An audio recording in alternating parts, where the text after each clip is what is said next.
ರಾಜ್ಯದಲ್ಲಿ ನಡೆಯುತ್ತಿರುವ ಎರಡನೇ ಹಂತದ ಮತದಾನ ಬಹುತೇಕ ಶಾಂತಿಯುತವಾಗಿ ನಡೆಯುತ್ತಿದೆ. ಜನರು ಉತ್ಸಾಹದಿಂದ ಮತಗಟ್ಟೆಗೆ ಆಗಮಿಸಿ ತಮ್ಮ ಮತ ಹಕ್ಕನ್ನು ಚಲಾಯಿಸ್ತಾ ಇದ್ದಾರೆ. ಈಗಾಗಲೇ ಮಧ್ಯಾಹ್ನ 3 ಗಂಟೆಯ ಸುಮಾರಿಗೆ ರಾಜ್ಯದಲ್ಲಿ 54.20 ಮತದಾನವಾಗಿದ್ದು, ದೇಶದಾದ್ಯಂತ 50.1 ಮತದಾನವಾಗಿದೆ. ಈ ನಡುವೆ ಬೆಳಗಾವಿಯ ಮತಗಟ್ಟೆಯೊಂದು ಗಮನ ಸೆಳೆದಿದ್ದು, ಅಲ್ಲಿ ಕರ್ತವ್ಯ ನಿರ್ವಹಿಸುತ್ತಿದ್ದ ಮಹಿಳಾ ಪೇದೆಯ ಬಗ್ಗೆ ಜನರು ಅನುಕಂಪ ವ್ಯಕ್ತಪಡಿಸಿದ್ದಾರೆ. ಬೆಳಗಾವಿಯ ಮಾಳಮಾರುತಿ ಪೊಲೀಸ್ ಠಾಣೆಯ ಮಹಿಳಾ ಪೇದೆಯೊಬ್ಬರು ತನ್ನ ಪುಟ್ಟ ಮಗುವನ್ನು ಕಂಕುಳಲ್ಲಿ ಇಟ್ಟುಕೊಂಡು ತಮ್ಮ ಕರ್ತವ್ಯ ನಿರ್ವಹಿಸಿದ್ದಾರೆ.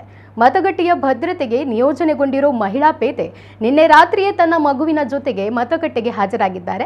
ಮಗುವಿನೊಂದಿಗೆ ಕರ್ತವ್ಯಕ್ಕೆ ಹಾಜರಾದ ಅವರ ಕರ್ತವ್ಯ ಪ್ರಜ್ಞೆಗೆ ಮೆಚ್ಚುಗೆ ವ್ಯಕ್ತವಾಗುವುದರ ಜೊತೆಗೆ ಸಾಕಷ್ಟು ಜನ ಅನುಕಂಪ ವ್ಯಕ್ತಪಡಿಸಿದ್ದಾರೆ.